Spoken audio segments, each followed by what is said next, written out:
miércoles. Miércoles a las 10:30, pero no será aquí. Tengo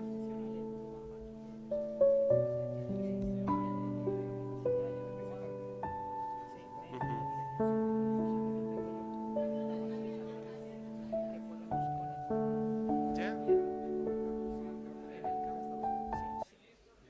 ¿Empezamos ya? ¿Ya? ¿Ya, Erika?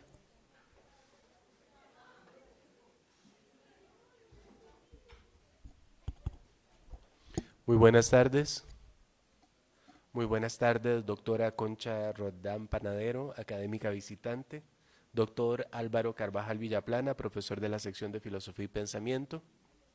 Profesoras y profesores, colegas de esta escuela. Estudiantes, buenas tardes.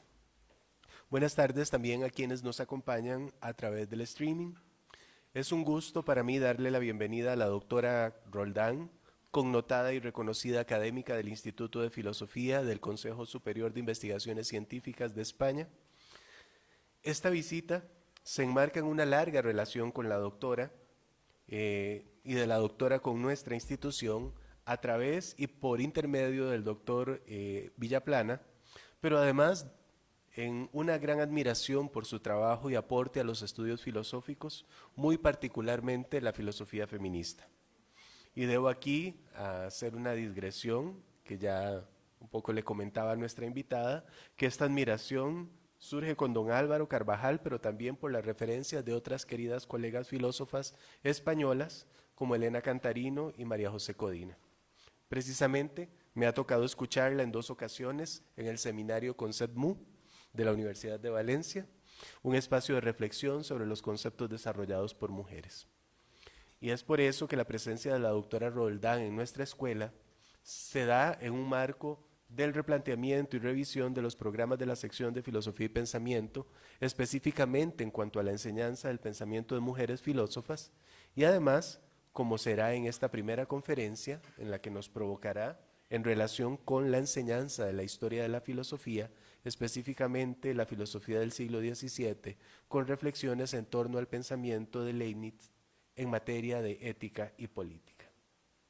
Sobre el primer tema referido, el de las mujeres en el canon de la filosofía, es clave en los tiempos que corren abordar estas temáticas no solo para visibilizar el pensamiento de las mujeres, sino para dar lugar a una visión ajena a la disciplina, como corroboramos al ver los datos de mujeres que estudian esta carrera o lo difícil que es conseguir, en el caso de nuestra escuela, profesoras de filosofía. Las acciones afirmativas deben guiarnos a la toma de conciencia y la incorporación de aquellas que no han sido nombradas y han sido dejadas de lado dentro de los discursos occidentales que han dominado diversas áreas del conocimiento. Por ello, estas reflexiones, así como la puesta en perspectiva de la enseñanza de la filosofía, que serán de gran utilidad y vienen a refrescar el trabajo docente que llevamos a cabo. Le agradezco al doctor Álvaro Carvajal haber materializado esta posibilidad de tener con nosotros a la doctora Roldán. Las redes y la internacionalización son sin duda alguna elementos que enriquecen el trabajo académico y potencian el crecimiento de estudiantes y docentes.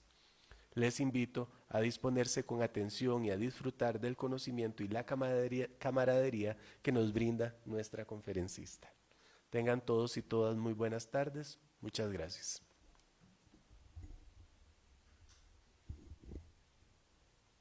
Buenas tardes. Sí, muy complacidos de tener a Concha Roldán en este ciclo de conferencias que va a impartir y una serie de actividades más. Concha, bueno, yo creo que ya la presentación que hizo el señor director fue muy buena.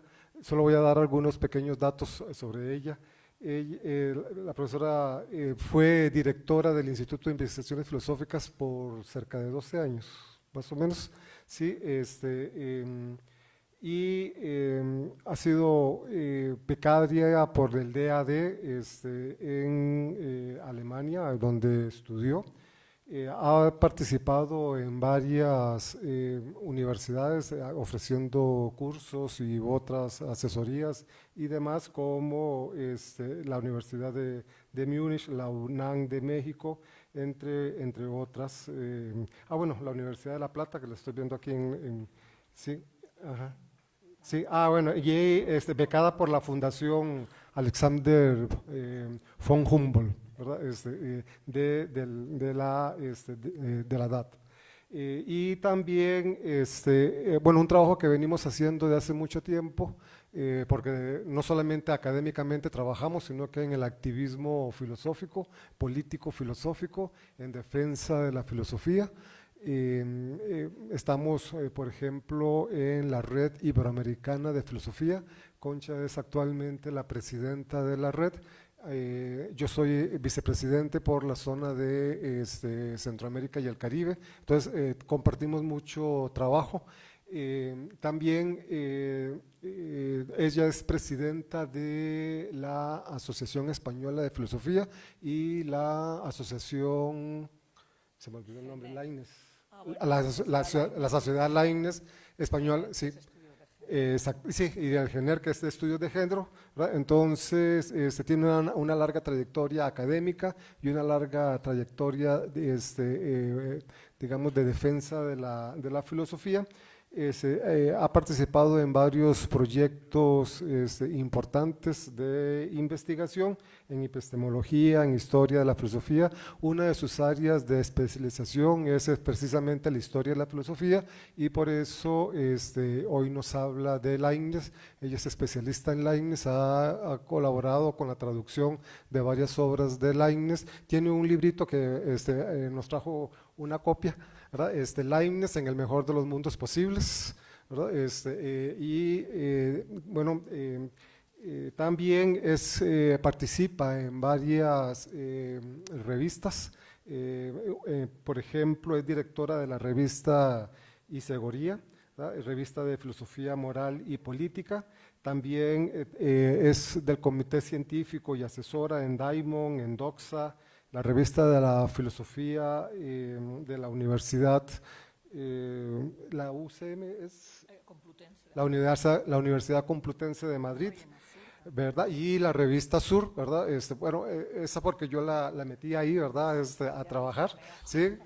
Sí, para ya casi, y luego también en la colección Clásicos del Pensamiento del Consejo Superior de Investigaciones de Madrid y Moral, Ciencia y Sociedad en Plaza Ibáñez, ¿verdad? En la editorial y en la editorial Eidética, ¿verdad? De Herder. Sí, tiene muchas publicaciones, ¿verdad? Algunas de ellas, por ejemplo, Entre Casandra y Clio, una historia de la filosofía de la historia, bueno, el que ya les dije, el de Leibniz, y otros textos. Por otra parte,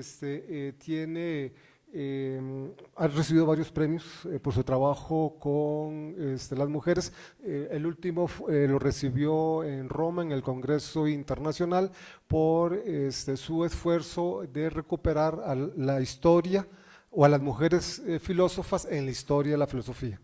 Entonces tiene un mérito también, de eso nos va a hablar mañana a las 9 de la mañana. Hay una preocupación entonces también para que incorporemos a las mujeres en nuestros cursos de filosofía. Y digamos, ese es uno de los objetivos por los cuales también ella vino. Le hemos pedido que hable sobre eso y esperemos que podamos aprender bastante de ella en estas conferencias. Muchas gracias. Entonces creo que le dejamos la palabra a Concha. Nosotros nos vamos a ir a formar parte del auditorio. ¿Sí me vais a dejar sola? Sí, claro. Sola ante el peligro. Bueno. Muy bien. A ver, ¿me decís si se me escucha bien al fondo? Sí. Pues nada, quiero empezar agradeciendo la invitación, bueno, de Álvaro Carvajal, Recuerdo que ya tuvimos aquí un congreso Leibniz que recordábamos que era el año 2012. Entonces, bueno, algunos de los colegas, profesores, profesoras que están aquí sentados, creo que nos conocimos también personalmente en aquel momento. Y claro, quiero agradecer también al director del departamento, a Jairo Núñez, también por la cobertura institucional. Como han dicho, tengo una serie de 3 conferencias, pero me parece que no todos los alumnos que están aquí van a estar en las de los demás días. Mañana será la que dedicaré a la ausencia, la invisibilización que se ha hecho de las mujeres filósofas en la historia de la filosofía, que será mañana a las 9 de la mañana aquí. Y el jueves tendré una ponencia sobre una filósofa de la modernidad, Anne Finch Conway, a quien quizá mencione hoy a lo largo de mis referencias a Leibniz, que fue el filósofo del que me pidieron que hablara en primer lugar, como un ejemplo de historia de la filosofía. Y quería también, Álvaro, con tu permiso, hacer un recuerdo también a Luis Camacho, porque él fue uno de los introductores de Leibniz, del pensamiento de Leibniz en esta universidad, y con quien, bueno, conservo todavía buena relación en estas redes que intentamos crear en lo que hemos llamado la Red Iberoamericana de Filosofía, es decir, la parte de Ibera, que es España y Portugal, y la parte de Latinoamérica, digamos, en todas sus divisiones geográficas. Como dijo Álvaro, él está representando a la parte de Centroamérica. Tenemos también una representación en nuestra asociación. Hay 4 vicepresidencias, la de Álvaro es una, otra de México, otra de Brasil, y a ver si ahora me diré cuál es la cuarta. Por Chile, tenemos por Chile a Carolina Ábalos. Entonces, bueno, yo no quiero chaparme tampoco aquí una conferencia sobre Leibniz en todos los detalles, porque como han dicho, bueno, aparte de este librito, del que yo estoy muy orgullosa, porque es un librito corto, aquí lo traje fotocopiado, yo creo que se puede conseguir todavía PDFs en Internet. Lo publiqué en 2015 y luego se hizo una reedición en 2020, en el que yo me esforcé por presentar la actualidad del pensamiento de Leibniz, que es a lo que me quería referir hoy, y sobre todo ponerlo en relación con nuestro pensamiento filosófico actual. Voy a decir unas palabras primero introductorias sobre lo que yo considero que es la historia de la filosofía, o es mi concepción, por lo menos, de la historia de la filosofía y de la historia de la filosofía moderna, que creo que puede servirles más a todos los que me están escuchando para luego poder leer, poder indagar, poder buscar, porque al final los que nos dedicamos a hacer filosofía, los que tenemos interés por la filosofía, trabajamos leyendo, contando de una forma más o menos digerida lo que ya hemos leído y hemos aprendido nosotros, pero también relacionándolo, como decía el profesor Carvajal, con lo que a mí me gusta denominar activismo filosófico. Y voy a explicar a qué me refiero. Es decir, por recordar también a un filósofo que todos habrán oído mencionar, que es posterior a Leibniz, que es Kant. Estamos en el tricentenario de la filosofía de Kant este año. Él siempre decía que los pensamientos sin apoyarse en una práctica serían vanos, y la práctica, si no se apoyara en una teoría, en una reflexión, en una mejora de lo que es nuestro razonamiento, sería vano. Ya Leibniz, antes de Kant, promovió un lema que se llamaba teoria cum praxi, la teoría con la práctica. Y ese es justamente el nombre del grupo de investigación en el que yo trabajo desde hace años en el Instituto de Filosofía del Consejo Superior de Investigaciones Científicas, como dijeron en la presentación. Entonces, bueno, lo quiero poner esto, podía también haber hecho un esquema, ahora que lo pienso, y lo tendríamos ahora puesto ahí, pero bueno, yo lo voy a ir recordando, es un esquema muy sencillo en el que me voy a basar. Entonces, lo primero que querría que tuvieran como horizonte es esta idea de teoría cum praxi, la teoría con la práctica, que lo que trabajemos en filosofía tenga el horizonte de una aplicación práctica. Cuando yo hablo de filosofía práctica, estoy recuperando la propia denominación de los orígenes de la modernidad, que es pensar sobre todo en la ética, en la filosofía política. Ahora hablamos también de sociología, entonces era sobre todo ética, filosofía política y ciencia política. Leibniz es un pensador del que se supo muy poco en los años posteriores a la creación de su obra y que no fue transmitido fidedignamente en la historia de la filosofía. Este es otro punto en el que quiero hacer hincapié y que va a intentar responder a ese título que yo ponía en mi conferencia, ¿por qué estudiamos la filosofía clásica? Voy a intentar dar respuesta en un segundo momento, recuperando, ya digo, y recogiendo siempre la idea de la teoría con la práctica y la práctica apoyada en la teoría, pero, digamos, respondiendo o intentando responder a esta cuestión, a esta pregunta de por qué hoy tiene todavía sentido que estemos estudiando filósofos y filósofas clásicas. Y esto lo subrayo, aunque me voy a referir a ello más en la ponencia de mañana, porque cuando se han elaborado las enciclopedias, cuando se han elaborado los textos en los que se ha intentado compendiar lo que han escrito antes que nosotros otros filósofos, quedaron fuera la mayoría de las filósofas.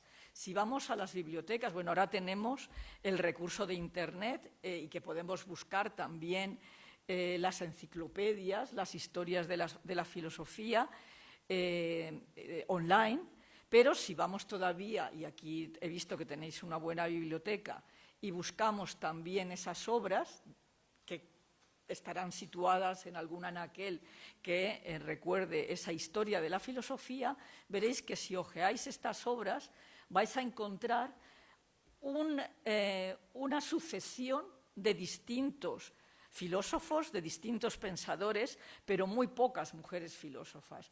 Va a aparecer a lo mejor alguna a pie de página, ¿no? Vais a encontrar, si buscáis la filosofía griega, y sé por vuestra profesora que habéis estudiado Aristóteles, o sea, autores como Aristóteles y Platón van a aparecer en esas historias de la filosofía, los conocemos, autores como Leibniz, posteriores, autoras también que me ha dicho que habéis visto, Hildegarda von Bingen. En el medievo, o sea, yo agradezco mucho que hayáis tenido ya una aproximación a huecos que hay en esas historias de la filosofía que encontramos en los anaqueles, ¿no? Porque en la filosofía griega, en el mejor de los casos, aparece solo a pie de página Aspasia, que fue pareja de Pericles, pero quien sentó las bases de la democracia actual. Entonces, bueno, ella fue muy importante, igual que Hipatia. Hipatia es más conocida porque se ha hecho alguna película sobre ella. Entonces, bueno, cuando ya tenemos lo audiovisual o Netflix, pues ya nos acercamos más a las autoras, ¿no? En este sentido hay que agradecer esta aproximación que se hace, ¿no? Pero, ya digo, por ir aproximándonos a lo que me voy a referir aquí más, que es la filosofía moderna y el origen de la modernidad, los autores de la modernidad, empezando por Descartes, que será alguien que conocemos también por lo menos de oídas, Descartes, Spinoza, Leibniz, van a tener como referente polémico la filosofía clásica. Sobre todo, Platón y Aristóteles van a estar presentes en las reflexiones de estos autores de los orígenes de la modernidad y, digamos, en lo que se llamó la disputación de los antiguos y los modernos, autores de los orígenes de la modernidad van a intentar poner de relevancia lo que en su momento histórico es importante frente a aquello que transmitían los filósofos de la modernidad. Sin embargo, hay algunas ideas, algunas cuestiones, algunos planteamientos filosóficos que van a traspasar las fronteras del tiempo y van a aparecer presentes en esos filósofos de la modernidad. A eso es a lo que me voy a referir dentro de un poquito, ¿no?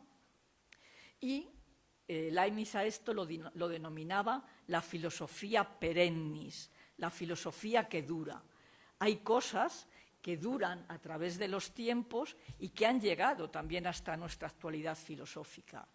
Eso es lo que entendemos normalmente como la filosofía clásica en sentido amplio, es decir, no solo la filosofía antigua, sino aquel pensamiento que ha sabido sobrevivir, digamos, a los tiempos y a todos sus terremotos también en el pensamiento, y han llegado hasta nosotros y todavía nos interpela.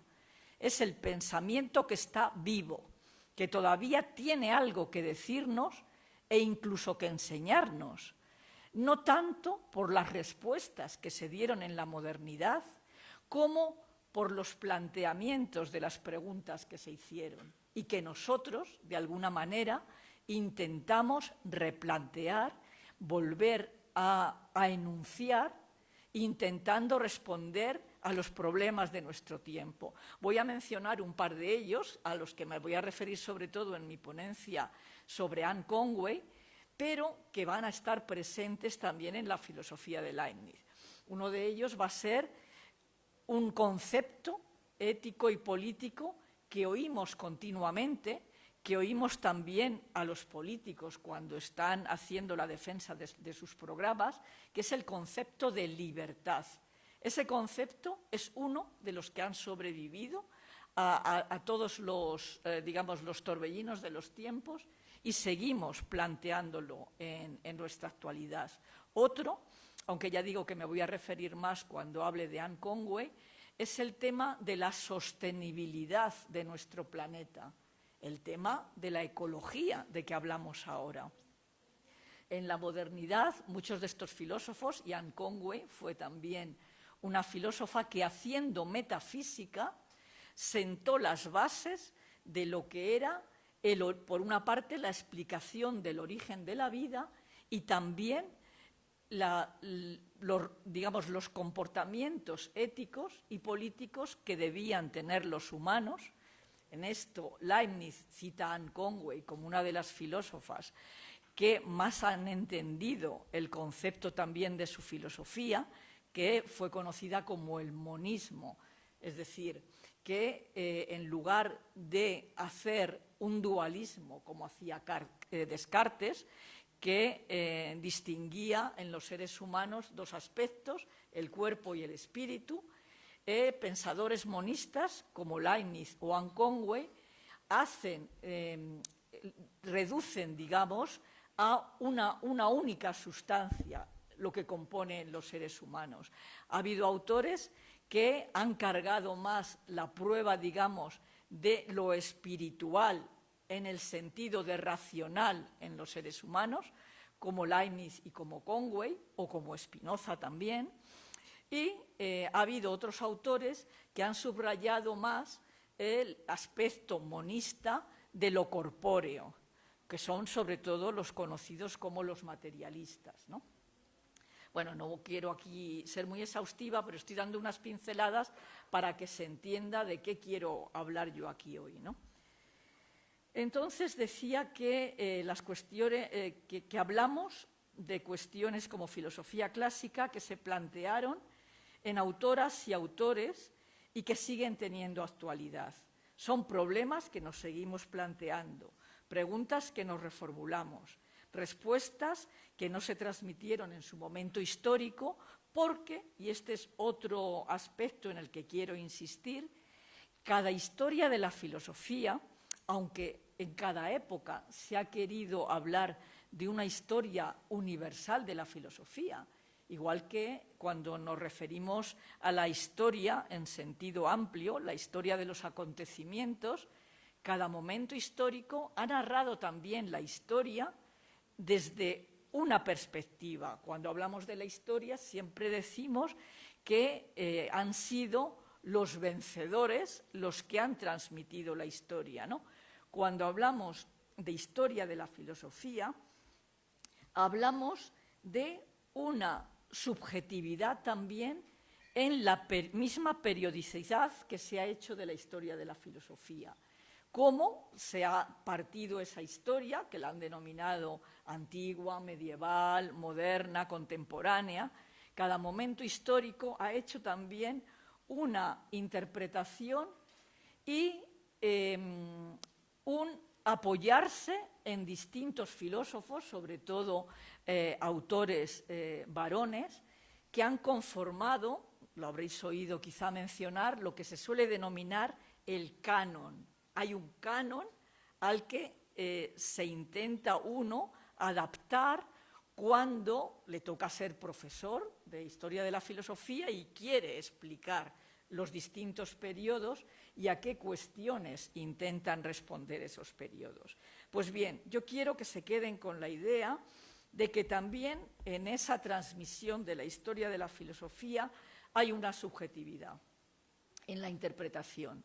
Habrán oído hablar de Reinhard Koselleck, ¿no? La idea de la conceptualización, de cómo se reconstruye la historia, sobre todo de la filosofía política, en torno a conceptos, por eso la conceptualización. Pues bien, Koselleck, al periodo al que yo me voy a referir, que es sobre todo siglo XVII, XVIII, lo llama la Sattelzeit en alemán, el periodo del encabalgamiento, es decir, cuando hay un cambio en esa forma de interpretar o de conceptualizar la filosofía entre el siglo XVII y el siglo XVIII. Pero el propio Koselleck no hace referencia a Leibniz como uno de los autores fundamentales en esta transmisión que hace de ese periodo del encabalgamiento, ¿no? Lo digo porque en uno de los números de Isegoría, en que transmitimos esta obra de Reinhard Koselleck, a partir de la interpretación que él hace y que autores también, ha mencionado a la profesora Elena Cantarino, también Faustino Oncina, en Valencia trabajó fundamentalmente estos temas de Koselleck, o Antonio Gómez Ramos, también en la Carlos III, donde también estudió el profesor Álvaro Carvajal hace algunos años. Pues bueno, quiero decir, Koselleck, como todos los autores, hace una reconstrucción y cada uno de nosotros intentamos hacer lo propio. El profesor Carvajal ha mencionado uno de mis libros que ya tiene algunos años porque lo escribí en el 97, aunque se ha ido reeditando durante varias ediciones, que tiene que ver con la filosofía de la historia. Es, digamos, como mirándolo en el espejo, yo estoy intentando hablar de historia de la filosofía, pero la historia de la filosofía se mira en la filosofía de la historia. Esa filosofía de la historia, y también la filosofía de la historia de la filosofía, es lo que nos transmite cómo cada uno de nosotros reconstruye los periodos anteriores en los que la propia filosofía actual, en la que nos queremos basar, va haciendo pie.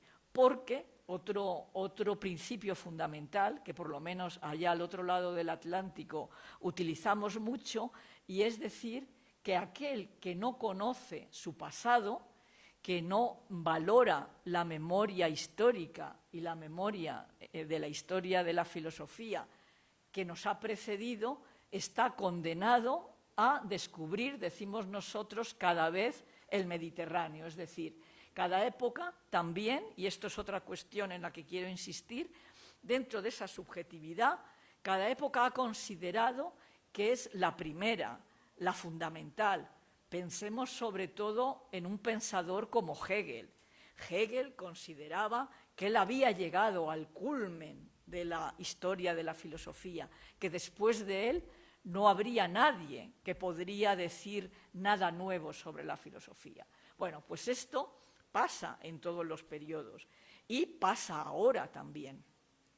Entonces, yo quería por eso sentar un poco las bases para que sepan desde dónde yo hablo y por qué yo quiero presentar la actualidad de Leibniz. A Reinhard Koselleck, antes de que falleciera, yo le escribí una serie de cartas donde le hacía notar la importancia de un autor como Leibniz, que no había sido conocido siquiera en Alemania, porque la filosofía que se había transmitido de Leibniz se reducía, claro, a 2 obras que publicó él solo en vida. Una fue la Teodicea y otra fue los nuevos ensayos sobre el entendimiento humano. La Teodicea, de 1710, fue una obra que casi se leía como una novela, y fue a esa obra a la que se refirió fundamentalmente Voltaire cuando criticó el optimismo de Leibniz, la idea de ese Cándido en la obra de Voltaire, que recoge al profesor Pangloss, que piensa que que estamos en el mejor de los mundos posibles y que todo lo que existe y todo lo que hay es lo mejor y no podría ser de otra manera. Esto me voy a referir después. Eso es una de las ideas que se transmitió durante el siglo XVIII, porque no se leyó la Teodicea de Leibniz, se leyó el Cándido de Voltaire, y a través del Cándido de Voltaire se criticó algo en lo que Voltaire, se reía de las causas finales. Él decía, claro, un personaje como Pangloss, que es quien representa a Leibniz, llega a decir cosas como que la nariz que está hecha para depositar los anteojos sobre ella, ¿no? Entonces, claro, todo este tipo de cosas que va transmitiendo Voltaire en el Cándido nos transmiten un Leibniz el personaje histórico no se corresponde con esa ridiculización que se hace de él. Y luego también durante muchos años se estuvo transmitiendo la filosofía de Leibniz, reduciéndola a la idea de la monadología, la idea de las mónadas, que son los últimos componentes de todo lo viviente, no solo de los seres humanos, de todo lo que vive, de los animales, de las plantas. Cada ser viviente puede reducirse o explicarse por esas mónadas principales, esas mónadas fundamentales que hacen que cada ser sea lo que es, ¿no? Pues bien, esto que es muy complejo, voy a ver si me da tiempo a decir algunas palabras sobre ello y luego quien tenga más interés ya podrá también buscar. Yo he escrito mucho sobre todo esto y tengo muchos artículos, no solo el librito es delgadito, lo digo porque ahora cada vez que voy a dar una conferencia a algún sitio me preguntan, profe, ¿cuántas páginas abulta ese artículo? Bueno, los hay cortos también, o sea, intento también reducir, ¿no? Entonces, digo, esta idea de que las mónadas no tienen ventanas es algo que también se transmitió y que es muy confuso, porque claro, parece que un pensador como Leibniz no hace referencia en su propia filosofía al lema que preside toda su obra, que es la teoría con la práctica. Si no tenemos ventanas, no tenemos relación con el mundo, no tenemos relación con lo que nos rodea, no podemos tener un comportamiento ético, un comportamiento responsable. ¿Dónde queda nuestra libertad?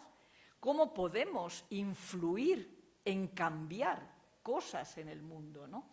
Entonces, claro, esta transmisión tan reduccionista del pensamiento de Leibniz le hizo un flaco favor.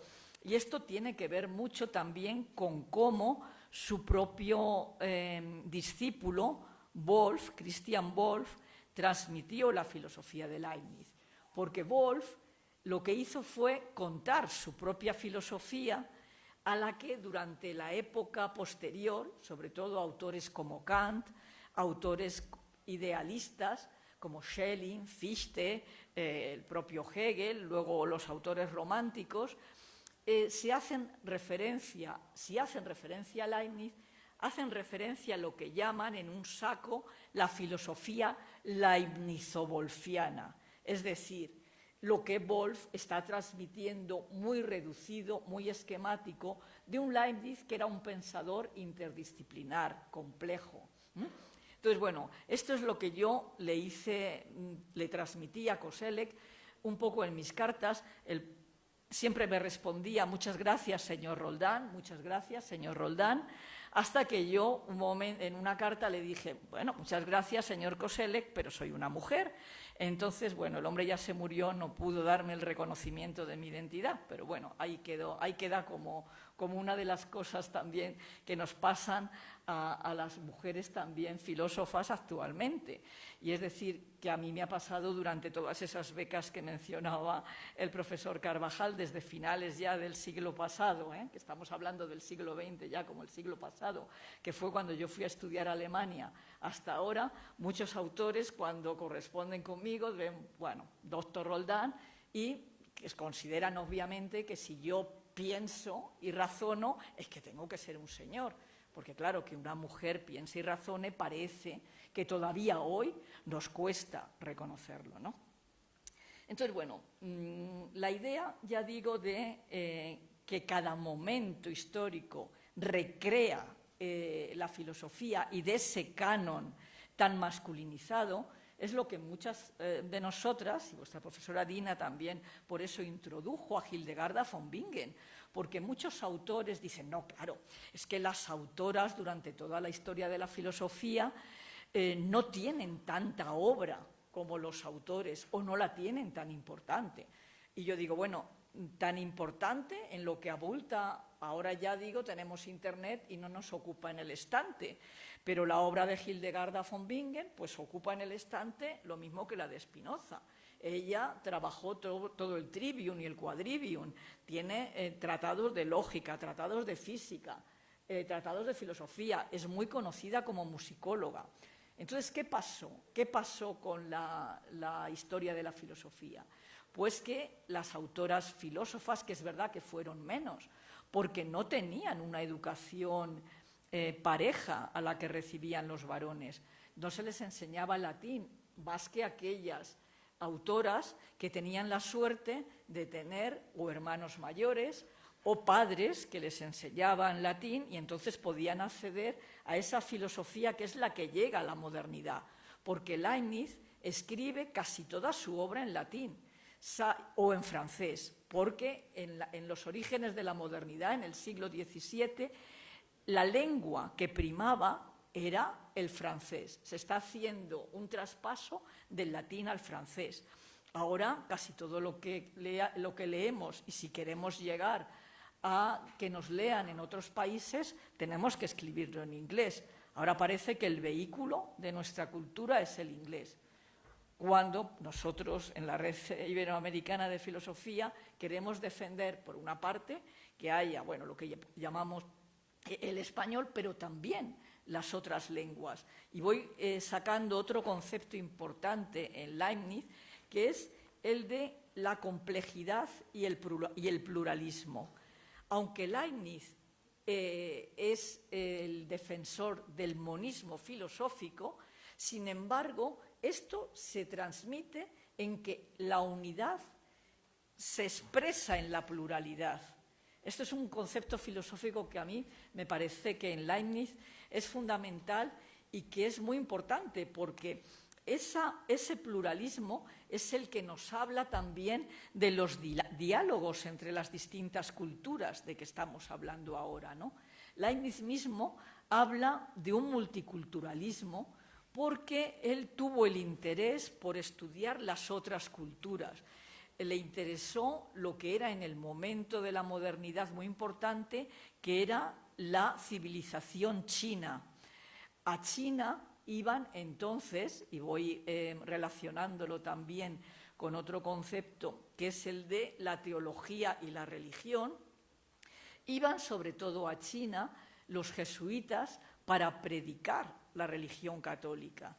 Leibniz intenta dar la vuelta a esa lectura teológica de una visión única, digamos, de la religión para ponernos en relación con otra cultura, la cultura china, que para él estaba mucho más avanzada éticamente. Recordemos un poco, nos suena a todos Confucio, ¿no? El pensamiento, el confucianismo, y a Leibniz le parece que esa civilización está más avanzada que la nuestra en lo que ahora diríamos el progreso ético, porque otra idea importante de la modernidad se asentó sobre la idea de la respuesta a la idea del movimiento, ¿no?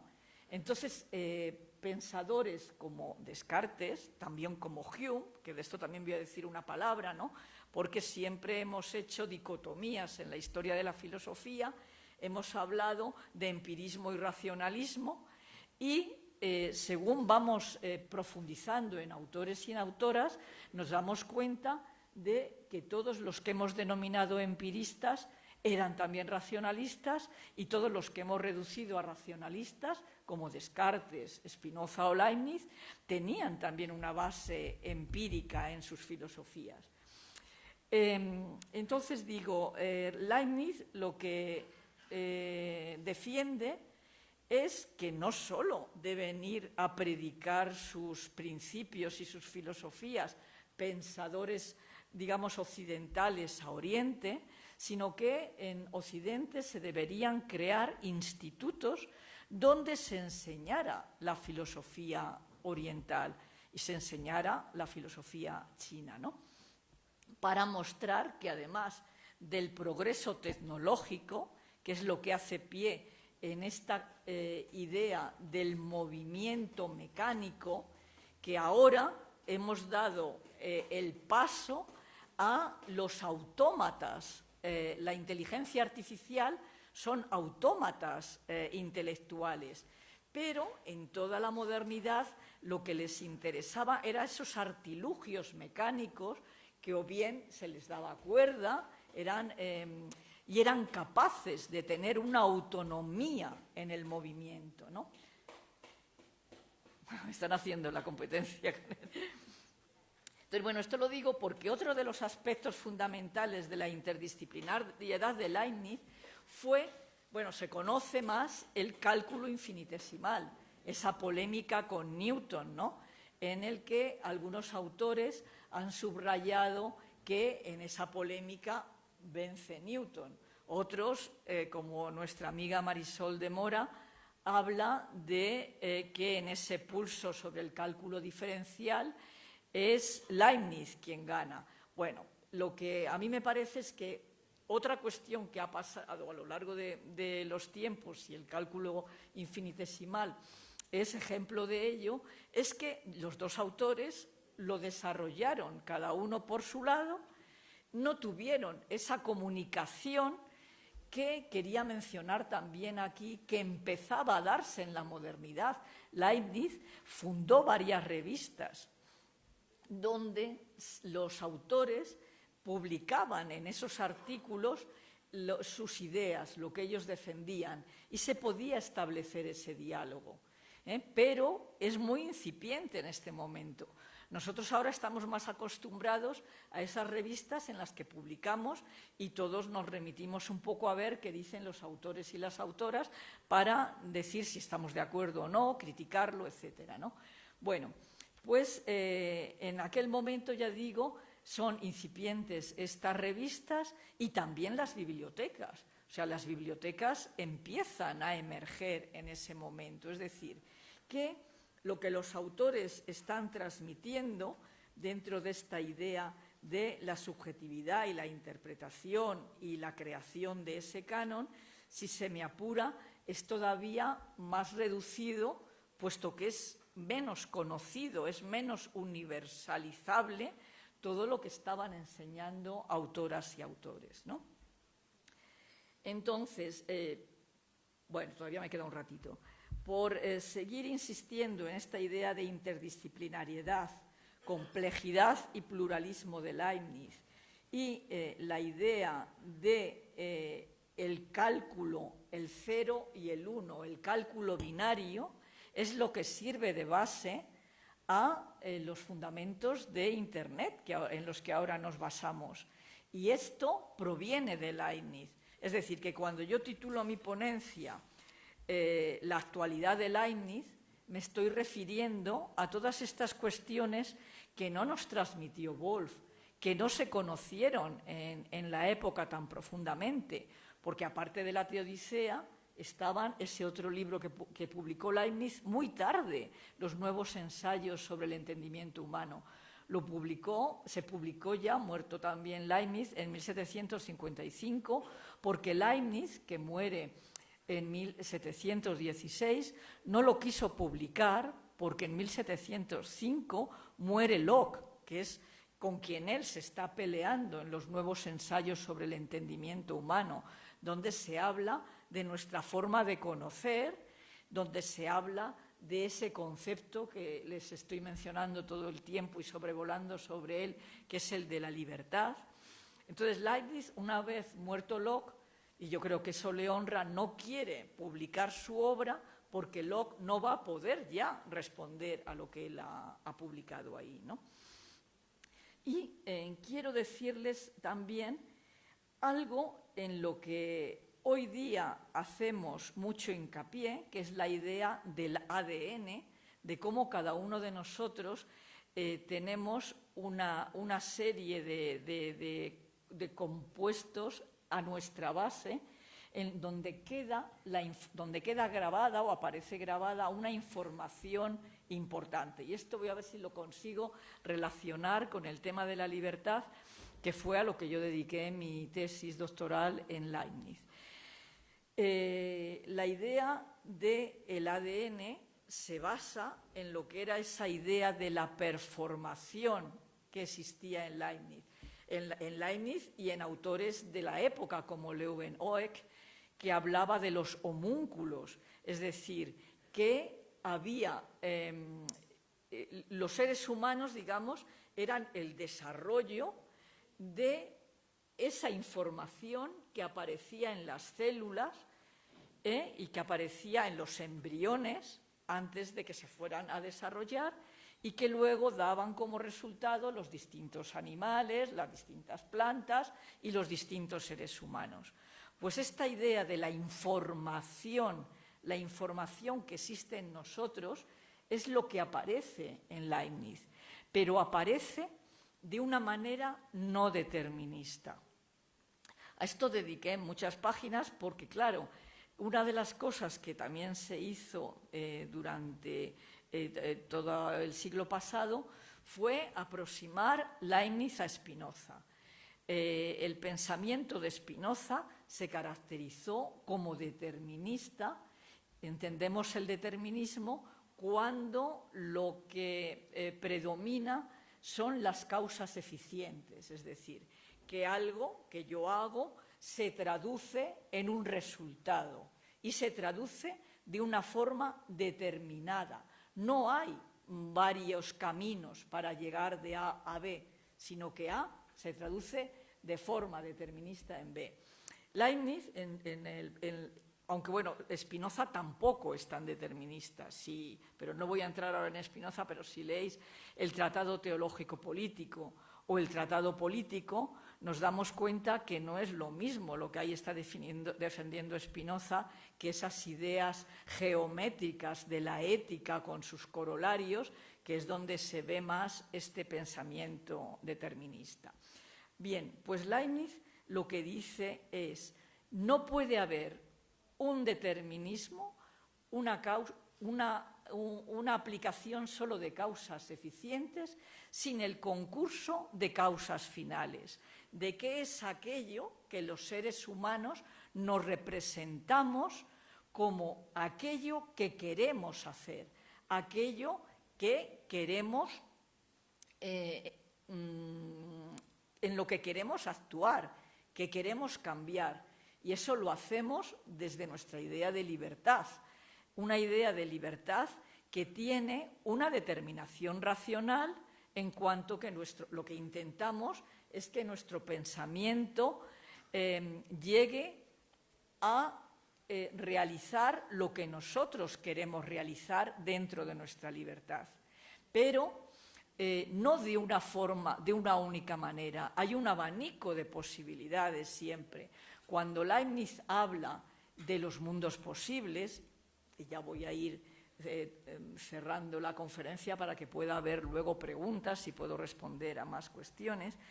Cuando Leibniz habla de esos mundos posibles, que también es otra de las cuestiones en las que actualmente se está haciendo hincapié, se habla de distintos mundos, se habla de otras dimensiones, hay otros mundos, pero están en este, o cómo son esos otros mundos en los que nos podemos representar. Pues esta idea es la idea con la que Leibniz acaba su Teodicea, con el mito de sexto empírico, que son muy poquitas páginas y yo les recomiendo que lo lean porque es muy divertido además, ¿no? Porque Leibniz intenta explicar ahí justamente su concepto de metafísica monadológica basada en las mónadas, pero que no se reduce a un determinismo, porque él cuando va contando lo que va a hacer sexto empírico, de alguna manera lo que relata es que lo que sexto empírico hace, llamándose sexto empírico, solo puede tener ese camino. Si se hubiera seguido otro camino, nosotros en la metáfora le seguiríamos llamando lo mismo, pero si hiciera otra serie de cosas, ya sería otra persona, no sería el mismo sexto empírico que se define en la historia, ¿no? Entonces, a ver si consigo cerrar esto de una forma que no sea muy digamos, de ciencia, ¿cómo se llama? De ciencia ficción, ¿no? Pero bueno, un poco de ciencia ficción sí que tiene, porque Leibniz está hablando de esos mundos posibles en la mente de Dios. Y esto lo termino uniendo con ese concepto de religión y de teología que Leibniz intenta perfilar en su momento histórico, hablando de un concepto de religión natural que puede ser expresada en cada cultura de una manera diferente, pero que se puede intentar buscar las cuestiones en las que coinciden las distintas religiones. Y esto es muy importante porque para Leibniz hay dos conceptos también fundamentales, además del de libertad, que es el de tolerancia y el de paz. Entonces, esos dos conceptos que son fundamentales para él no pueden apoyarse sobre las guerras de religión. El momento en el que está viviendo Leibniz es el momento de la guerra de los 30 años, en el que se están matando sobre todo católicos y protestantes. En Alemania esto ha quedado todavía muy reflejado en los distintos Land, en los distintos países que componen federalmente Alemania.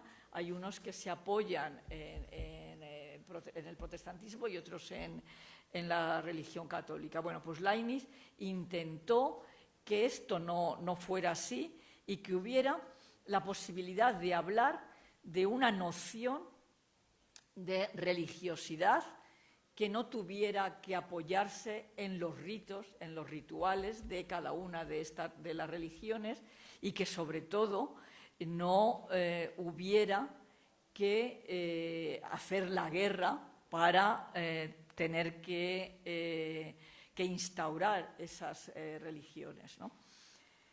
Entonces ahí es donde Leibniz defiende una idea de tolerancia que frente a la idea negativa que más conocemos de tolerar, me refiero a idea negativa si ponemos el ejemplo, por ejemplo, de la tolerancia en las comidas, ¿no? Si uno tiene intolerancia por algo, eso es algo negativo, rechazo una comida. Lo mismo, la tolerancia, refiriéndose al pensamiento, es negativa cuando rechaza otros pensamientos en lugar, como diría Leibniz, con su idea de tolerancia positiva, de intentar comprender los otros pensamientos.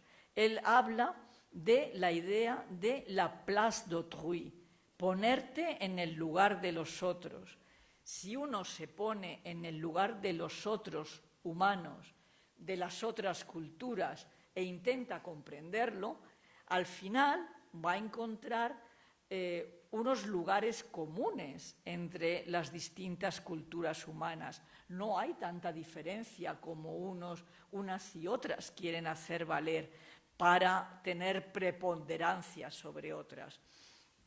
Esto luego se vio durante toda una historia de la filosofía, a partir de Kant y a partir del idealismo, que fue muy europeísta.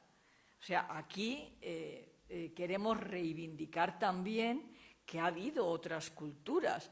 Aquí en vuestro país y en otros países latinoamericanos ha habido también otras culturas filosóficas que muchos autoras y filósofos y filósofas están intentando estudiar ahora. Se habla de los pueblos originarios. Hubo otras concepciones, otras culturas filosóficas que pueden también ser compatibles con ese pensamiento que Leibniz no quiso que fuera europeísta en el sentido de que imperara sobre otros, sino que pudiera dialogar. Otra de los conceptos leibnizianos fundamentales es la idea del diálogo, que cada cultura, que cada convicción también religiosa pueda dialogar con otras convicciones. Y el camino de la razón, que es el que Leibniz defiende, será aquel en el que podamos ponernos en ese lugar de otros y de otras, me gusta subrayar porque había pocas otras en cuya piel se pusieran en los orígenes de la modernidad, para poder construir la idea de ética y política que Leibniz defiende. Y Leibniz fue diplomático. He dicho que fue interdisciplinar porque era matemático, era óptico. Con Spinoza, en lugar de ir a Ámsterdam a hablar de la ética, fue a hablar de las lentes, porque Spinoza era el mejor pulidor de lentes en la modernidad. Leibniz también era ingeniero, estuvo diseñando las máquinas para explotar las minas en el Harz, pero la primera disciplina que estudió fue la jurídica. Estuvo en Mainz trabajando con Boineburg y justo desarrollando la idea del pensamiento jurídico, la idea de una justicia, de una jurisprudencia universal. Leibniz estudia, digamos, los casos jurídicos para extraer algo de común a esos casos, para no solo basarse en la justicia, digamos, de los tribunales, sino llegar a otra idea que en Leibniz es fundamental, que es la idea de otro juez superior, que es el juez de las controversias. Cuando entre los humanos no nos ponemos de acuerdo en nuestra divergencia de razonamientos, es porque tenemos que buscar ese diálogo y esos cauces de comprensión. Y tenemos que aplicar esa tolerancia positiva, no la tolerancia negativa a lo otro, que lo que no es como yo lo rechazo por principio. Aquí, y ya con esto sí que voy a ir terminando, es donde, no sé si habréis oído hablar de la idea de la característica universal. Porque Leibniz, otro de los aspectos que trabajó fue la pluralidad lingüística. Estuvo trabajando en los orígenes de las lenguas, lo que él buscaba, porque claro, si se ponía en relación la idea de la creación del mundo con el origen de las lenguas, pues claro, estaba esa idea de la Biblia, de que en Mesopotamia, entre el Tigris y el Éufrates, es donde se empezó a generar los asentamientos humanos, y entonces Leibniz dice, bueno, entonces el indoeuropeo ha de ser la lengua de la que proceden todos los demás. Bueno, esto es muy largo, no voy a desarrollarlo aquí ahora, pero es para ver que Leibniz también estudió todo esto para él llegar a defender lo que en el siglo XX, seguro que habrán oído, sobre todo los profesores, seguro que sí, los demás sois mucho más jóvenes, se intentó crear una lengua que era el esperanto. Era una lengua artificial que se construía con todos los elementos de las demás lenguas conocidas. Pues bien, Leibniz, con esta idea de la característica universal, en el siglo XVII, está intentando hacer algo semejante. Está intentando buscar qué hay de común entre las lenguas y, sobre todo, en lo que está dando vida a las lenguas, que son los conceptos. Los conceptos filosóficos se expresan en las distintas lenguas. Y Leibniz intenta buscar esos conceptos que se asemejan en nuestras culturas y las culturas orientales. La idea de la razón, del I Chi, me parece que se llama en el pensamiento chino, ¿no? I Ching, sí.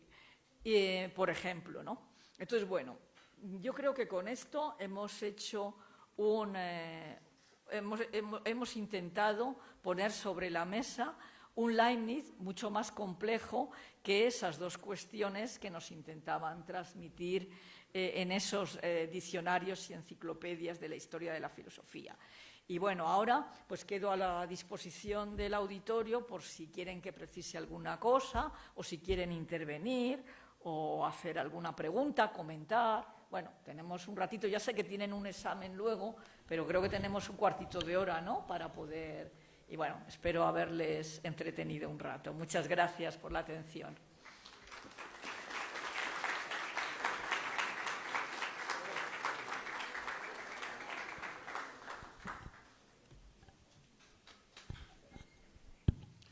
Muchas gracias, doctora, por toda su presentación. Creo que ha sido muy rico tanto para los profesores como para los estudiantes. Tal vez el comentario, pensando primero en los estudiantes, siempre se nos dice que Leibniz es un pensador muy complejo, que sí lo es, pero la arista que ha presentado la doctora Roldán es muy interesante y la que compartimos mucho, un Leibniz de mucha actualidad en temas ligados a la política, a la ética, que permiten el diálogo. Sorprende mucho el tema de la alteridad en Leibniz, que ahora está tan de moda, pero que es uno de los primeros en plantearlo.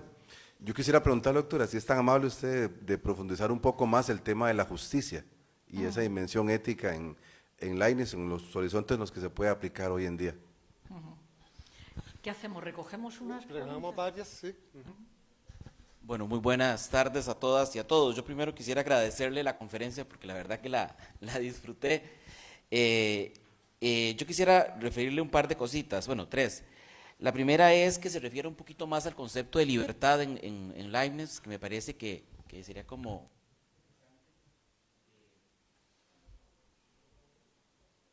Sí, ya. Lo segundo es que Hegel en la introducción a la fenomenología dice que no se puede hacer filosofía en abstracción de la ciencia. Entonces me parece que es muy interesante esto que hace Leibniz con el cálculo, porque él hace filosofía, digamos, y mira los avances de las matemáticas. Es un filósofo que no está solo abstraído, regurgitando su propio pensamiento. Entonces tal vez si se pueda referir un poco a esa actualidad, tal vez no solo repitiendo, sino repitiendo la práctica ¿verdad? ¿Cómo podríamos actualizar a Leibniz hoy con los avances de la ciencia hoy?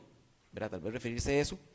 Y lo otro es una cosa que leí, yo no he leído directamente a Leibniz, en un texto de Jean Piaget donde habla sobre el concepto de génesis y estructura. Entonces, un poco digamos como que los seres humanos construimos estructuras en el acto de conocimiento, y él refiere a Leibniz en el debate creo que es con Locke, que dice que nada hay en el entendimiento excepto el entendimiento mismo, ¿verdad? Porque me parece que es una cosa bastante genial esa, porque de alguna medida es esa idea que a mí me parece genial de Hegel, que dice que pensamos con la cabeza de otros. Es decir, cuando yo pienso, ciertamente media las intuiciones y la captación del objeto, ¿verdad? Pero mi mente no es una tabula rasa. Hay una mediación conceptual, ¿verdad? Que me permite a mí, que es la gran genialidad de esa frase que usted señalaba de Kant ahora al inicio, como es que las intuiciones sin conceptos son vacías y los conceptos son vanos. son sí, vanos, ¿verdad? Entonces un poco tal vez se pueda referir a esas tres cosas entre libertad, filosofía y ciencia, y ese Leibniz en la teoría del conocimiento. Vale. Sí, porque me vais a tener que invitar a dar otra conferencia para responder a todo esto, ¿eh? Sí. Muchas gracias, doctora, por su presentación. Ha sido muy interesante y muy esclarecedor. Yo quería preguntarle, dentro del contexto de los inicios de la modernidad, se ha propuesto que hay una configuración hegemónica de los presupuestos de esta época en la modernidad, caracterizada, como usted bien lo decía, por elementos eurocéntricos, antropocéntricos y una antropología en términos generales binarista. No obstante, hay autores que piensan que por otra parte más bien debería hablarse de que la modernidad no fue un conjunto de autores por sí mismo, sino que más bien fue una diversidad muy amplia de propuestas, y que las que han terminado triunfando son las propias que nosotros hemos conocido. O bien quienes consideran que efectivamente ha habido esta modernidad hegemónica y algunas líneas de fuga. Me encantaría saber su criterio, cómo colocamos a Leibniz dentro de este contexto. Muy bien, muchas gracias. Bueno, todos profesores. A ver si por aquí, mira, tienes otra más aquí delante, la puedo, estoy como si fuera un examen de tesis doctoral, yo me tomo las notas. Sí, correcto. Sí. Y bueno, me gustaría escuchar también a algún alumno, alumna o profesora también. Sí. Hablando de mujeres, a mí me gustaría, yo no lo he leído un poco, ¿cuál es, cómo ve la figura de la mujer y su forma de actuar Leibniz en el diario de una princesa? No me acuerdo exactamente el nombre, creo que tenía una obra allí que se llama sobre que él escribía a princesas, alguna cosa así. Una Eso compilación, es el libro ¿verdad? de Echeverría, ¿no? Filosofía para princesas. Ajá, Bueno, ahora exactamente, lo cuento. sí. ¿Respondo ya? Sí, sí. Pues voy a tener que disparar escopetada. Otro más. A ver. Doctora, muchas gracias por la conferencia, me pareció muy interesante. Y respecto a lo que usted nos decía de conceptos que se mantenían con el paso del tiempo, mencionó la libertad y la sostenibilidad de nuestro planeta. Entonces, respecto a eso, me gustaría hacerle dos preguntas. Digamos, fuera de esos dos conceptos, ¿qué otros conceptos podemos ver actualmente que permanecen todavía, digamos, que pensaron en Antigua Grecia, por ejemplo? Y también, digamos, ¿qué es lo que hace que en este caso la libertad permanezca? Digamos, lo que representa la libertad, o el hecho de que actualmente hay ciertos países y ciertos contextos que no tienen ese concepto de libertad o que no se aplica. Entonces, digamos, la libertad permanece porque se sigue repitiendo el mismo error de no tenerla, o se repite y se mantiene por lo que representa como tal. Muy bien. A ver, empiezo al revés. Voy de atrás para adelante. Por empezar por el tema de la libertad. Bueno, hay otros conceptos, bueno, cuando yo voy ligándolo con la anterior pregunta sobre las mujeres. Hay un concepto fundamental en la actualidad también, que es el de igualdad, pero que ya viene del lema de la Revolución Francesa: libertad, igualdad, fraternidad. Nosotras lo doblamos de sororidad o de fraternidad, que se aplica también a todo el género humano. Su origen latino, fratres, no es hermano varón, es aplicable a todo el género humano. Igual que ser humano, claro, es aplicable a todo el género humano, que en castellano se puede decir por hombre, o sea, ser humano, hombre. Lo que pasa es que luego, cuando se ha ido aplicando, se ha ido transponiendo la idea de hombre como varón frente a mujer, ¿no? Bueno, conceptos fundamentales: libertad, igualdad, yo diría que son dos fundamentales. Bueno, no quiero irme ahora a conceptos que vienen también del mundo griego, pero la propia idea de democracia. O sea, un concepto político que se relaciona con una universalidad, que podría ser otro concepto que intentamos recuperar. Es decir, frente al gobierno de unos pocos, de los aristócratas, la idea de democracia es una idea que estaba en la filosofía griega, que fue muy contestada por otros conceptos de la modernidad, que yo voy a intentar relacionar ahora con un concepto de economía también. La idea que también en el mundo anglosajón, sobre todo, primó, que era la idea de la posesividad, lo que es mío. En el momento que desaparece la idea de la naturaleza como algo que nos corresponde a todos, que todos podemos obtener esa riqueza, y se instaura de la mano de la idea de libertad la idea de una economía posesiva, nos lleva también, bueno, esta es mi interpretación, puede que haya otras, a una concepción económico-política en la que estamos inmersos ahora, que es el capitalismo y el neocapitalismo, que está caracterizado, a mi entender, sobre todo por un manejo de la vaciedad de los conceptos. En lugar de buscar qué es lo que se entiende por libertad, por igualdad, por seguridad, estos conceptos se agitan. Yo esto lo tengo escrito en un libro, Filosofía de la Globalización, se agitan como banderas, mencionamos estos conceptos, pero no nos aplicamos a definir qué es lo que consideramos que constituye estos conceptos.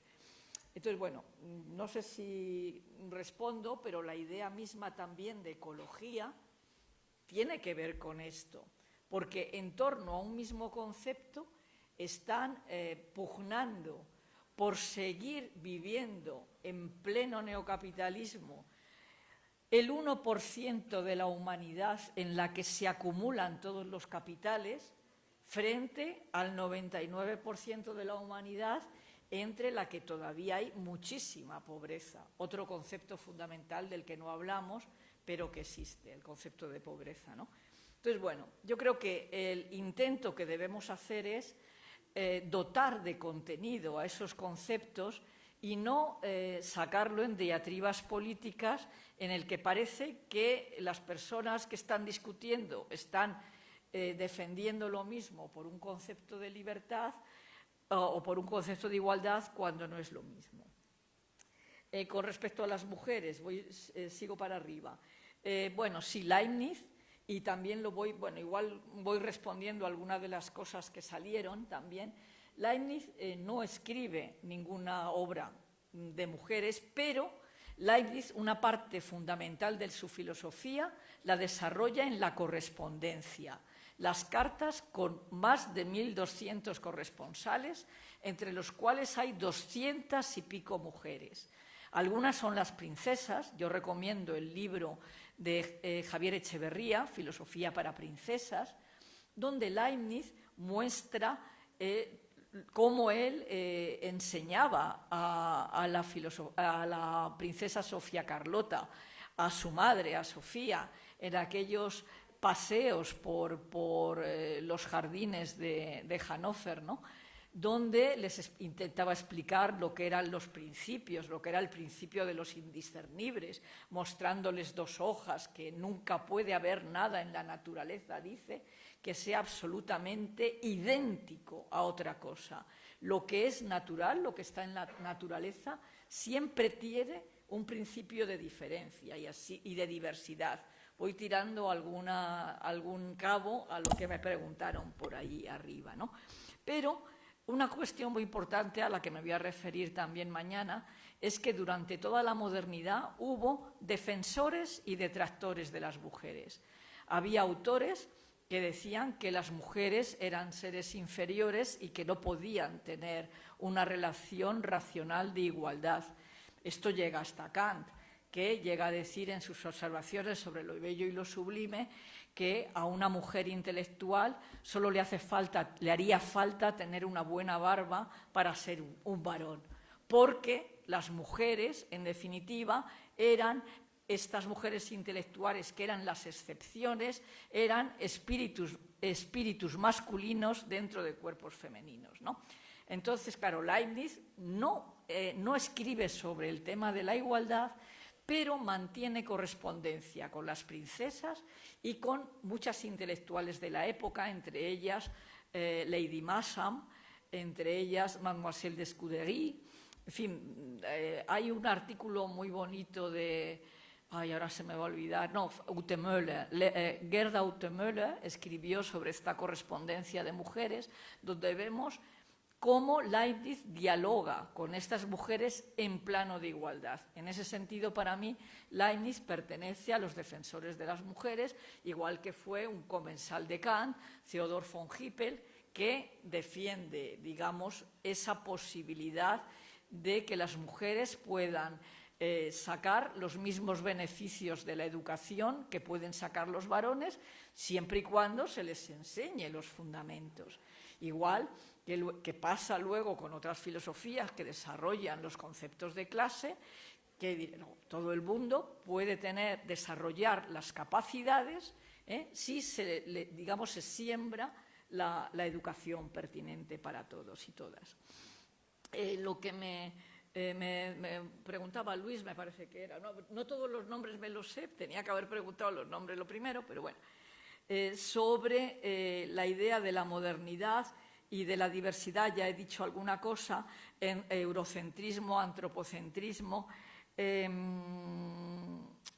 Yo creo que en Leibniz es fundamental, y con esto voy a lanzar un cabo también a alguna pregunta que se me dijo anteriormente, o sea, la idea de que en la modernidad, y esto lo vimos sobre todo en la Ilustración, no es que hubo un proyecto ilustrado, no hubo 8 señoros que se sentaron en torno a una mesa para dirimir cuál era el proyecto ilustrado, no. Eso lo hemos hecho nosotros. O sea, nosotros después hemos interpretado lo que nos ha parecido que era la idea ilustrada de pensadores franceses como Voltaire, Diderot, que hay que leer la enciclopedia. Alicia Puleo ha escrito ahora un libro al respecto, recuperando otras lecturas también de la enciclopedia, porque se nos transmitían unas lecturas muy concretas cuando en realidad, y es donde usted iba,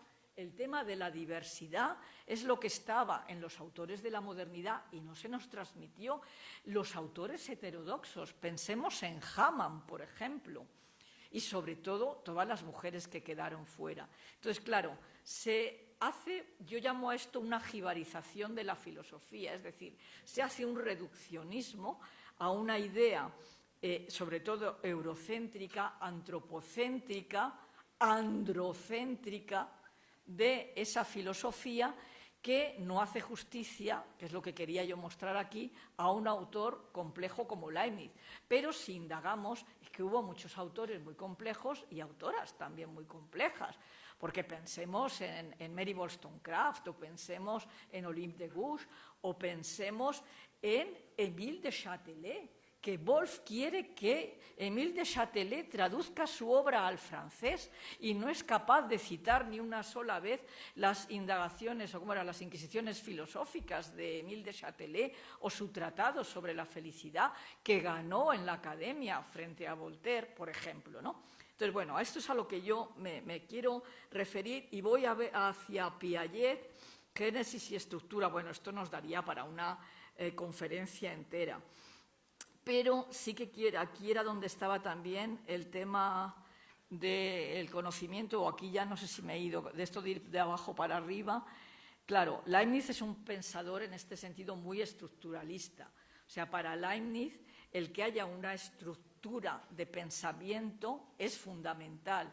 Es decir, una percha racional donde colgamos los distintos conceptos y donde podemos analizarlos hasta sus últimas consecuencias, porque todos los conceptos son complejos y si queremos dialogar con otros, lo primero que tenemos que decir es cómo definimos esos conceptos para que no nos llamemos a error y pensemos que todos estamos hablando lo mismo sobre el concepto de libertad, o esto a lo que Leibniz se opuso, que es justamente lo que me preguntaban también sobre la idea de que no hay ideas innatas. Lo que hay es un entendimiento, una razón. Leibniz no hace la distinción, como hará Kant, entre entendimiento y razón y las ideas de la razón, etcétera, pero Leibniz, digamos, en esa idea también de estructura que él tiene, está criticando justamente a Locke por, digamos, intentar tirar esas ideas innatas cuando lo que, digamos, son genéticas las ideas. Y simplemente, digamos, al aplicar la lógica y al aplicar una metodología racional, es como construimos y desarrollamos esos conceptos. En la idea de ciencia, bueno, tenía aquí para hablar de ciencia y de ciencias por un tubo, ¿no?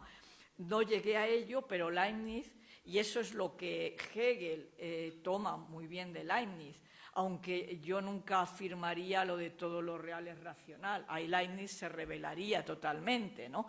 Pero la idea de las ciencias y la idea que Leibniz tenía cuando defiende la fundación de las academias es porque él considera que el desarrollo de las ciencias y de las ciencias físicas, matemáticas y la filosofía, porque para Leibniz la filosofía es la madre de las ciencias también en este sentido, dentro del árbol de las ciencias, si no tenemos la raíz del pensamiento no podemos desarrollar, pero también la biología, también la ciencia política, es decir, en Leibniz, desde luego, sin ciencia no hay pensamiento, es decir, que las ciencias y el desarrollo de las ciencias, y por eso él defiende la fundación de las academias y las sociedades científicas, es porque él cree que el pensamiento no puede ser individual.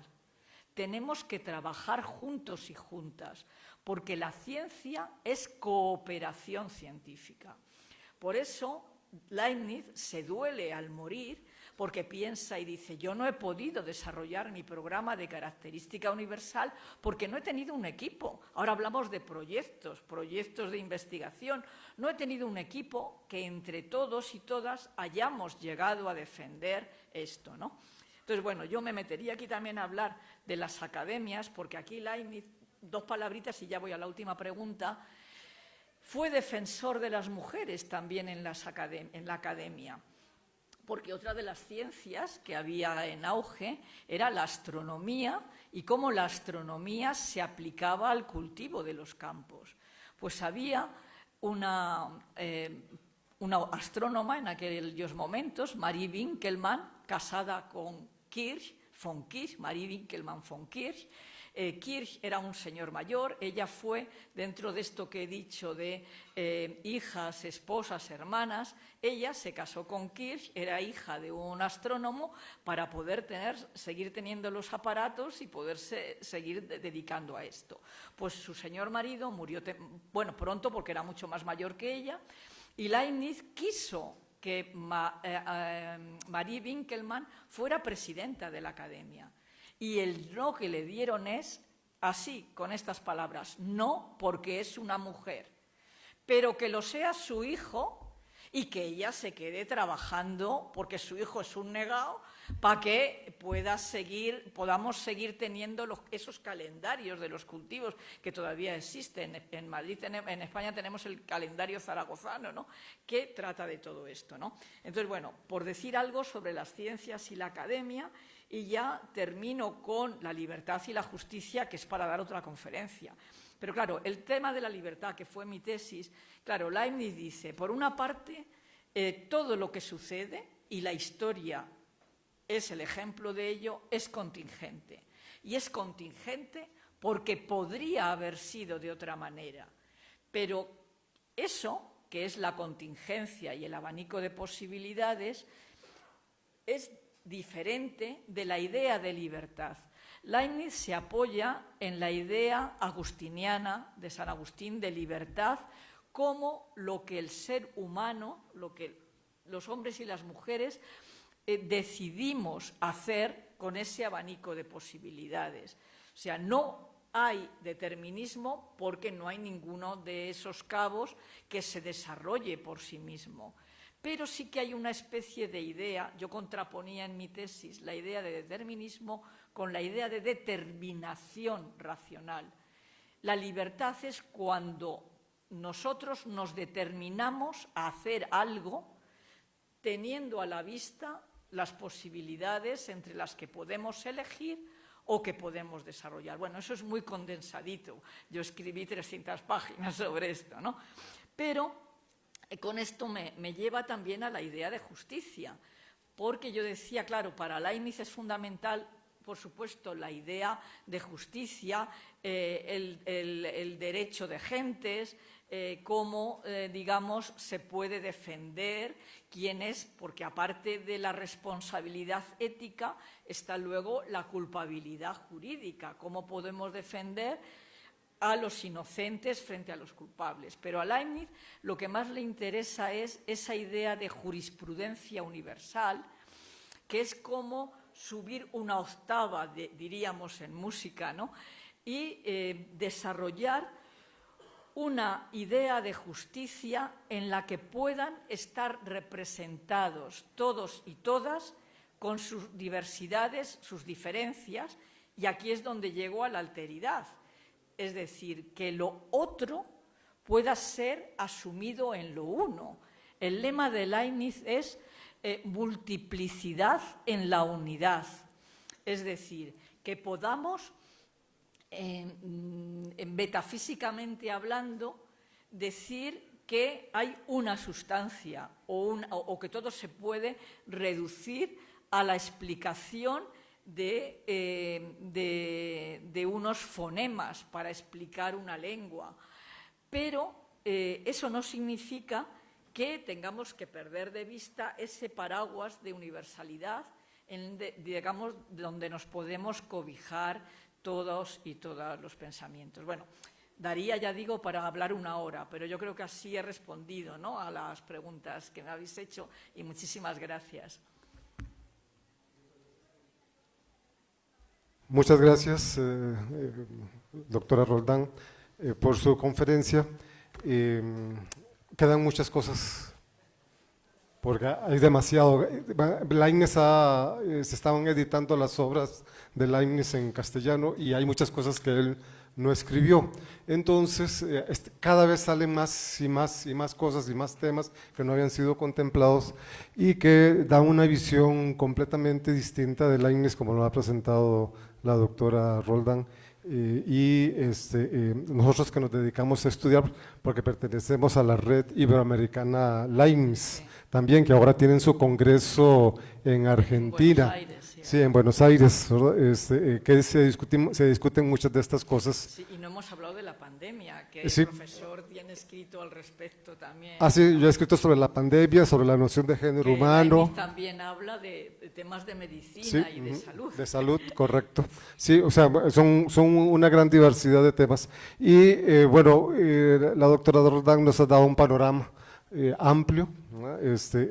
Pero falta mucho por hablar de él, pero tenemos los otros días para seguir hablando de esos temas, y te agradezco mucho la conferencia, y démosle un aplauso, por favor.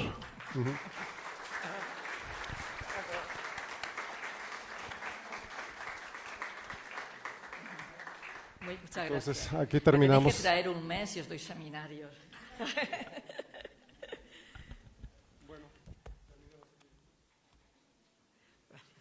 Oye, esto entonces te lo regalo, o tú te lo quedas, o se lo das a Dina, yo creo que se puede bajar el PDF.